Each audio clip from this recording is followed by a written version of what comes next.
السلام علیکم ریڈرز، کیسے ہیں آپ سب؟ Welcome back to Laiba Irshad YouTube channel. آج ہم ڈارک مسٹری کی سیکنڈ لاسٹ ایپیسوڈ ریڈ کریں گے۔ آئی ہوپ آپ سب کو پسند آئے گی۔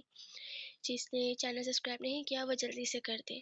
چلیں ناول اسٹارٹ کرتے ہیں۔ بسم اللہ الرحمن الرحیم۔ Novel dark mystery, writer Laiba Irshad, partner Khadija, second last episode.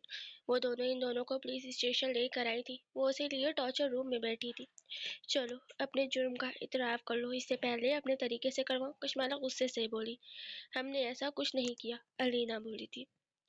او سچ میں یا پھر یہ ریکارڈنگ غلط ہے؟ اس نے کچھ دن پہلے کی ریکارڈنگ دکھائی جس میں پلان کے بارے میں بتایا گیا تھا۔ علینا اور اس کے دونوں ساتھی حیران ہوئے تھے، انہیں اس چیز کی توقع نہ تھی۔ چلو اب سب بتاؤ، کشمالہ مسکرا کر امالہ کو دیکھتی علینا پر چلائی۔ وہ جان چکے تھے کہ اب بچنے کا کوئی راستہ نہیں ہے۔ جب انہوں نے سب کچھ بتا دیا تھا، وہ جیسے جیسے بتا رہی تھی، امالہ اور کشمالہ کی آنکھوں میں نمی جمع ہوئی جسے وہ پلکیں چھپکا کر پی گئی تھی۔ ان کو ان کی صحیح جگہ پر پہنچا دو، ان کا فیصلہ اب عدالت ہی کرے گی، کشمالہ کہتی ہے۔ امالہ کے ہمراہ اس روم سے باہر آ گئی تھی۔ وہ بہت اونچی پہاڑ کی چوٹی پر کھڑا تھا، اسے کچھ سمجھ نہیں آ رہا تھا۔ وہ جب بھی پریشان ہوتا تھا وہ کسی اونچائی والی جگہ پر چلا جایا کرتا تھا۔ وہ اس وقت بھی وہاں کھڑا اسے گلٹ تھا۔ وہ اپنے بھائی کو کیا کیا بھول گیا تھا، اس بھائی کو جس نے اسے باپ پل کر پالا تھا۔ اب لیکن غلطی ہاشم کی بھی نہیں تھی اور نہ ہی کشمالہ غلط تھی۔ جو کچھ بھی اس نے کہا تھا وہ سچ تھا، لیکن یہ سب کرنے والا اس کا بھائی نہیں تھا، نہ ہی اس کا والد، بلکہ یہ تو کوئی تیسرا تھا، وہی تیسرا جو حلیمہ سے گمنام محبت کرتا تھا اور اس کی شادی کسی اور سے نہ ہو سکے، اس لیے اس نے یہ سب کیا تھا۔ ایلبرٹ اپنے کمرے میں بیٹھا اپنا سر اپنے ہاتھوں میں گرائے، وہ اپنی ہی سوچوں میں الجھ کر رہ گیا تھا۔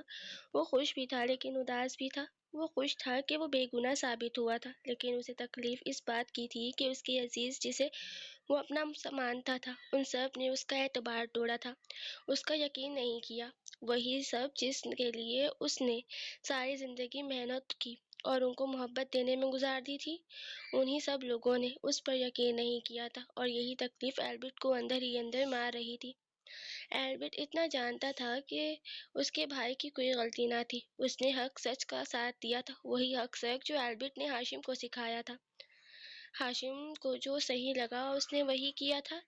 امالہ جو ایلبرٹ کی بیوی تھی، غلطی اس کی بھی نہیں تھی۔ اگر وہ اعتماد میں لے کر اسے سب سچ بتا دیتا تو بات یہاں تک نہ پہنچتی۔ یہ سب جیسے امالہ کو پتہ چلا تھا، یہ ریئیکشن اس کی طرف سے ٹھیک تھا۔ یہ ایک مسٹری تھی جو اب آہستہ آہستہ سلجھ رہی تھی۔ شام کا وقت تھا۔ سلینا گارڈن کے بیچوں بیچ رکھی ٹیبل کے سائڈ پر رکھی کرسی پر بیٹھی کچھ سوچ رہی تھی جب معاذ اس کے پاس آیا تھا۔ تم کیوں پریشان ہو؟ کچھ نہیں، سب بدل گیا ہے۔ سلینا معاذ کی آواز پر ٹھیک سے ہو کر بیٹھی تھی۔ کچھ نہیں بدلا، تم پاگل ہو رہی ہو۔ معاذ سلینا کو گہری سوچ میں ڈوبا دیکھ بولا۔ تم مجھے پھر سے پاگل کہہ رہے ہو؟ سلینا کو تو جیسے صدمہ لگا تھا۔ ہاں تو تمہیں پاگل ہی بولوں گا نا، تم فضول سوچ رہی ہو۔ کیونکہ یہ ان کی مجبوری تھی، ہر کوئی ایک دوسرے کو کھونے سے ڈرتا تھا اور اس ڈر سے انہوں نے ایک دوسرے سے یہ بات چھپائی۔ معاذ سلینا کو سمجھاتے بولا۔ ہاں مجھے سب پتا ہے، سلینا نے اس بات میں صحیح ہلا دیا۔ کیا سب؟ معاذ نے سلینا کو مشکوک نظروں سے دیکھتے کہا تھا۔ یہی کہ وہ دونوں دوست ہیں اور پولیس میں بھی، سلینا مسکرا کر بولی۔ پھر تم یہ کیوں بیٹھی ہو جیسے تمہیں کچھ معلوم ہی نہ ہو؟ معاذ کو جھٹکا لگا تھا۔ مجھے ایلبرٹ بھائی کے لیے برا لگ رہا ہے، سلینا اداس ہوتی بولی۔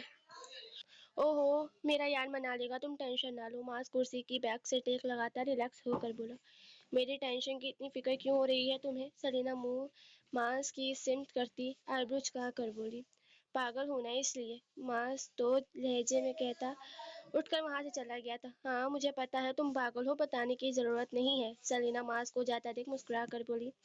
رات کا وقت تھا، سب کھانے کی ٹیبل پر خاموشی سے بیٹھے، سر جھکائے بیٹھے، خاموشی سے کھانا کھانے میں مصروف تھے۔ وہاں بیٹھے چاروں ہی نفوس ایک دوسرے کو نہ دیکھ رہے تھے، ان چاروں نے ہی کوئی نہ کوئی بات ایک دوسرے سے چھپائی تھی، ان چاروں نے ہی ایک دوسرے کے ساتھ غلط کیا تھا۔ سب چپ کیوں ہیں؟ بات کشمالہ نے اسٹارٹ کی تھی۔ لگتا ہے یہاں سب کو سانپ سونگھ گیا ہے، ایلبرٹ تو ایسے خاموش ہیں جیسے اس دنیا میں ہی نہ ہو۔ امالہ ایلبرٹ کو دیکھتے بولی تھی جو نہ جانے کہاں کھویا ہوا تھا۔ ایلبرٹ بھائی مجھے آپ سے بات کرنی ہے، کشمالہ ایلبرٹ کو سربراہ کی کرسی پر گم سم بیٹھا دیکھ جلدی سے بولی۔ اس کے بھائی کہنے پر ایلبرٹ کو ایک دفعہ چونکا تھا اور اس کی طرف حیرانی سے دیکھا۔ وہ واپس دنیا میں آیا تھا۔ ہاں بولو۔ اس کی آواز بہت دھیمی تھی لیکن اپنا یہ صاف واضح تھی۔ کیا میں آپ کو آج سے بھائی کہہ سکتی ہوں؟ کشمالہ نظریں جھکاتے ہوئے بولی تھی۔ شاید یہ اس کی اپنی غلطی کی معافی مانگنے کا طریقہ تھا۔ جب وہاں بیٹھے سب حیران ہوئے تھے۔ وہ بھائی کہہ کر پوچھ رہی تھی، کیا میں آپ کو بھائی کہہ سکتی ہوں؟ ہاں ضرور، کیوں نہیں؟ ہربرٹ مسکرا کر بولا۔ کیونکہ میری ایک بہن آپ کو نہیں مل پائی پر دوسری کو مل گئے آپ۔ بچپن سے ہی امالا آپی نے پالا ہے مجھے۔ ہربرٹ امالا کو دیکھ مسکرا دیا تھا۔ ماضی روڈ کی سائڈ پر ایک لڑکی فٹ پاتھ پر بیٹھی رو رہی تھی اور اس کے ارد گرد موجود کچھ لڑکے اسے تنگ کر رہے تھے جیسے وہ خود کو بچانے کی کوشش کر رہی تھی۔ جب امالا کی گاڑی نے اس روڈ سے گزرتے ہوئے اس رش کو دیکھا تھا اور وہاں ایک لڑکی کو جو رو رہی تھی ان لڑکوں سے خود کو بچانے کی کوشش کر رہی تھی، امالا نے فوراً سے گاڑی روکتے اس بچی کے پاس گئی تھی۔ آپ لوگ یہاں یوں کیوں کھڑے ہیں؟ جائیں اپنا کام کریں، یہ بچی کوئی تماشا ہے جو آپ سب ایسے دیکھ رہے ہیں؟ امالا ان لڑکوں پر چیخی تھی۔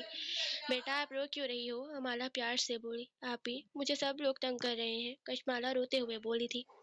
آپ کے گھر والے کہاں ہیں؟ آپ کہاں رہتی ہو؟ امالا روڈ پر نظر دوڑاتی بولی تھی جو خالی تھی۔ آپی میرا کوئی نہیں ہے، میں اکیلی ہوں، کشمالہ اتنا کہتے رونا شروع ہو گئی تھی۔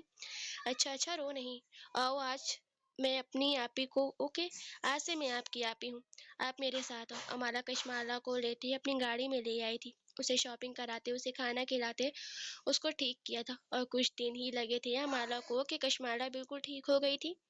امالا نے کشمالہ کو اپنے اپارٹمنٹ لے کر دیا تھا جدھر کشمالہ رہتی تھی۔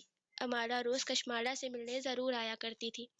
کچھ سال بعد امالا کشمالہ کے پاس بیٹھی دونوں اپنی باتیں کر رہے تھے جب کشمالہ بولی، آپی میں نے آپ کو سب سچ بتایا ہے، اب میں اپنی بہن کے قاتلوں تک پہنچنا چاہتی ہوں اور اب یہ میرا مشن ہے، مجھے ان کو ڈھونڈنا ہے۔ اوکے لیکن کیسے؟ امالا بولی۔ آپی آپ وہ سب مجھ پر چھوڑ دیں، آپ بس مجھے پرمیشن دیں، میں ماڈلنگ کی فیلڈ میں جانا چاہتی ہوں۔ لیکن کشمالہ کیوں وہاں؟ امالا کچھ کہتی امالا نے التجائیہ بولی تھی، پلیز آپی پلیز، یہ میرے پلان کا حصہ ہے۔ اوکے ٹھیک ہے، امالا نے اجازت دے دی تھی اور سلینا کا نمبر بھی ساتھ دیا تھا، اسے ریفرنس کے ذریعے جاب مل چکی تھی۔ کشمالہ ہمیشہ سے امالا کے ساتھ ٹچ میں رہتی تھی، اسے گن چلانا بھی امالا نے ہی سکھایا تھا۔ امالا کشمالہ بالکل اپنی چھوٹی بہنوں کی طرح خیال رکھتی تھی۔ اس نے حلیمہ کو کھویا تھا لیکن اللہ نے اسے حلیمہ جیسی دوسری بہن سے نوازا تھا۔ ہاں ضرور، کیوں نہیں، مجھ سے اللہ نے میری حلیمہ لے لی لیکن مجھے امالا سے نوازا۔ پر ایک بات کہوں، حلیمہ کا مقابلہ امالا بھی نہیں کر سکتی۔ البرٹ نہ چاہتے ہوئے بھی یہ بول گیا تھا۔ امالا نے کچھ نہ کہا تھا، وہ بس مسکرا دی تھی کیونکہ وہ جانتی تھی کہ البرٹ کے دل میں ہمیشہ سے حلیمہ کا ہی تھا۔ اس دوران کچھ بھی نہ بولا تھا، وہ بس سب کی باتیں سب مسکرا کر سن رہا تھا۔ ہاشم خاموش تھا۔ ہاشم اس میں تمہاری کوئی غلطی نہیں ہے، ساری غلطی ہی ماضی کی ہے، ماضی ہمیں کہیں کا نہیں چھوڑتا۔ ہاشم میری طرف دیکھو۔ البرٹ ہاشم کو دیکھ اس کے کاندھے پر ہاتھ رکھتے بولا۔ ہاشم نے روندھی آنکھوں سے اپنے بھائی کی طرف دیکھا تھا۔ سوری بھائی، وہ سارے ثبوت آپ کے خلاف تھے، میں کچھ نہیں کر پایا، مجھے معاف کر دیں بھائی۔ وہ فوراً سے اٹھا اور البرٹ کے گلے جا لگا۔ معافی غیروں سے مانگی جاتی ہے، اپنوں سے نہیں، یہ ہمارے ماضی کا ایک حصہ تھا جو ختم ہو چکا ہے، اب ہم سب کچھ بھول چکا ہوں، تم بھی بھول جاؤ۔ البرٹ مسکرا کر بولا، بھائی کیا آپ نے مجھے معاف کیا؟ ہاشم البرٹ سے الگ ہوتے سوالیہ انداز میں بولا۔ معاف انہیں کیا جاتا ہے جن کی کوئی غلطی ہو۔ ہاشم تمہاری کوئی غلطی نہیں تھی، تم وہی دیکھ رہے تھے جو تمہیں دکھایا جا رہا تھا، اس میں تمہاری کوئی بھی غلطی نہیں ہے۔ البرٹ نے ہاشم کو گلے لگایا تھا، وہ یہیں گلے لگے ہوئے تھے جب کشمالہ بولی تھی، اب ہم دونوں کو بھی معاف کر دیں، ہم دونوں نے بھی صرف کام کے لیے کیا، ورنہ پھر ہم دونوں بھی آپ سب کو بتا کر کرتے۔ غلطیوں کی سزا ہوتی ہے، معافیوں کی نہیں۔ البرٹ کشمالہ کو دیکھ مسکرا کر بولا، اچھا جی، اور ہمیں کیا سزا ملے گی؟ امالا ہلکا سا مسکرائی تھی، سزا صرف اتنی سی ہوگی کہ آج سے ہم ایک دوسرے سے کچھ نہیں چھپائیں گے۔ البرٹ آج پتہ نہیں کتنے سالوں بعد کھلے دل سے مسکرا کر بولا تھا، اوکے ڈن، ہمیں منظور ہے۔ دونوں ایک دوسرے کی طرف دیکھ کر مسکرا کر بولی تھی، چلو پھر کھانا کھا لو، بات کی بات میں کریں گے۔ وہ لوگ ہنستے مسکراتے کھانا کھا رہے تھے، پر یہ ہنسی کتنی دیر کی تھی یہ بھی کوئی نہ جانتا تھا، یہ ہنسی اب ہمیشہ رہے گی بھی یا نہیں کوئی نہیں جانتا تھا۔ وہ اس وقت کمرے میں تھا جب پیچھے سے اسے کسی نے حق کیا۔ وہ چونکا نہ تھا، وہ خاموش رہا تھا۔ ابھی بھی ناراض ہے؟ امالا اس کے سامنے آتی بولی تھی۔ نہیں، یک لفظ جواب آیا۔ سچ؟ بالکل سچ۔ سوری نا، میں اس وقت آپ کے ساتھ نہیں تھی۔ نہیں، تم کیوں معافی مانگ رہی ہو؟ اب جو ہونا تھا سو ہو گیا۔ کبھی کسی ٹوٹی ہوئی چیز کو پہلے جیسا دیکھا ہے؟ نہیں، وہ نظریں نیچے کیے بولی۔ پھر؟ پر میں جوڑ دوں گی۔ امالا مسکرائی تھی اور اس کی پیشانی پر لب رکھ گئی تھی جب وہ بھی مسکرایا تھا۔ آج ہاشم بھی کشمالا کے ساتھ اپنی زندگی کی نئی شروعات کرنا چاہتا تھا، اس لیے اس نے بھی ایلبرٹ کی طرح کشمالا کو سرپرائز دینے کے لیے کمرہ سجایا تھا۔ اس ٹائم بیڈ پر بیٹھی اپنے ہاتھ مروڑ رہی تھی جب اسے بہت کنفیوژن ہو رہی تھی اور آنے والے وقتوں کا سوچ کر اس کے ہاتھ پیر سن پڑ رہے تھے۔ اتنا ڈر کیوں رہی ہو تم کشمالا؟ میں تو ایسا ویسا کچھ بھی نہیں کرنے والا، ہاشم نے مذاق اڑانے والے انداز میں کہا تو کشمالا نے ہاشم کو گھورتی نظروں سے دیکھا۔ ایسے نہ گھورو، مجھے تم پر پیار آ رہا ہے۔ ہاشم مزید کشمالا کے قریب ہوتے ہوئے اس کا ہاتھ پکڑتے ہوئے بولا۔ ہاشم کشمالا کے کانپتے ہاتھوں کو محسوس کر سکتا تھا۔ اس کا کانپتے ہاتھوں کو محسوس کر کے ہاشم لبوں پر مسکراہٹ آئی تھی۔ ریلیکس ہو جاؤ کشمالا، ایسا ویسا کچھ بھی نہیں کروں گا۔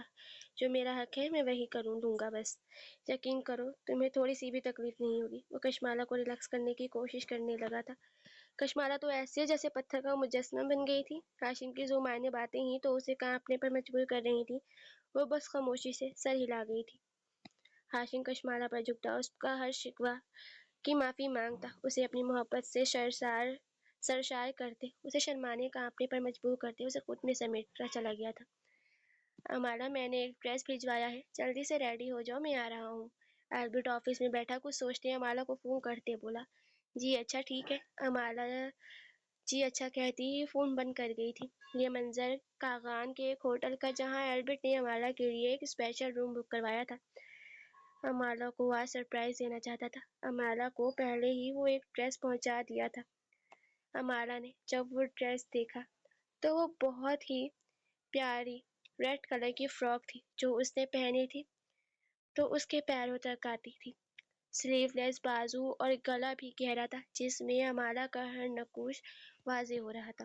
امالا کو شرم تو بہت آئی تھی لیکن وہ اپنے ایلبرٹ کا حکم بھی تو نہیں توڑ سکتی تھی، اس لیے اس نے ایلبرٹ کے کہنے پر جلدی جلدی سے اسے پہنا اور تیار ہونے لگی۔ تھوڑی ہی دیر میں وہ تیار ہو کر آئینے کے سامنے دیکھ رہی تھی جو کہ ریڈ کلر کی لانگ میکسی میں وہ بےحد خوبصورت لگ رہی تھی۔ اتنے میں ایلبرٹ کی کال بھی آ گئی تھی جسے امالا نے جلدی سے اٹھایا تھا۔ باہر آ جاؤ امالا، میں انتظار کر رہا ہوں۔ ایلبرٹ کے کہنے کی دیر تھی۔ امالا مسکرا کر اچھا کہتی اپنا آپ ایک چادر سے ڈھانپتے ہوئے ایلبرٹ ویلا کے کمرے سے نکلتے گاڑی میں جا کر بیٹھی گئی۔ ایلبرٹ نے ایک نظر امالا کو دیکھا جو اپنے آپ کو چادر میں ڈھکے ہوئے تھی۔ ایلبرٹ کو یہ دیکھ کر خوشی ہوئی تھی کہ اس نے اپنا آپ باقی لوگوں سے ڈھکا ہوا ہے۔ بہت پیاری لگ رہی ہو مائی ریڈ مین، اور باقی کی تعریف میں عمل کر کے بتاؤں گا، ایلبرٹ نے ایک آنکھ مار کر کہا تو امالا نے شرما کر سر جھکا لیا۔ تھوڑی دیر بعد امالا اور ایلبرٹ ایک ہوٹل پر پہنچ کر گاڑی رکی تھی اور ایلبرٹ اپنی سائیڈ کا دروازہ کھول کر باہر نکلتے امالا کی طرف آیا اور اس کا ہاتھ تھام کر اسے باہر نکالا۔ ریسیپشن سے اپنے کمرے کی لیتا کمرے کی طرف چل دیا۔ کمرے میں داخل ہوا تو امالا نے حیران کن نظروں سے کمرے کو دیکھا جو بہت ہی خوبصورت طریقے سے سجایا گیا تھا۔ ہر طرف پھول گلاب کی پتیاں بکھری ہوئی تھی، بیڈ پر بھی گلاب کی پتیوں سے دل بنایا ہوا تھا اور جگہ جگہ موم بتیاں بھی ایلبرٹ نے لگوائی تھی تاکہ کمرے میں ایک تھوڑی مدھم سی روشنی ہو جائے۔ ایلبرٹ نے اپنا ہاتھ امالا کے آگے کیا جسے امالا نے جلدی سے پکڑا۔ ایلبرٹ امالا کو اندر لے کر چلا گیا۔ موم بتیوں کی مدھم سی روشنی میں امالا کا چہرہ دمک رہا تھا، وہ بے حد خوبصورت لگ رہی تھی۔ ایلبرٹ نے ہاتھ بڑھا کر امالا کی چادر کو سائڈ پر کیا تو ایک دفعہ تو وہ دنگ رہ گیا، کوئی اتنا خوبصورت بھی لگ سکتا ہے۔ ایلبرٹ نے امالا کو اوپر سے نیچے جائزہ لیا تھا اور ایکس رے کرتی نظروں سے ایلبرٹ کے اوپر محسوس کرتی امالا کا دل زوروں سے دھڑکا تھا۔ مسز ایلبرٹ برگ، بہت حسین لگ رہی ہیں آپ۔ ایلبرٹ امالا کو اپنی طرف کھینچتے اسے کچھ سوچنے اور سمجھتے بنا ہی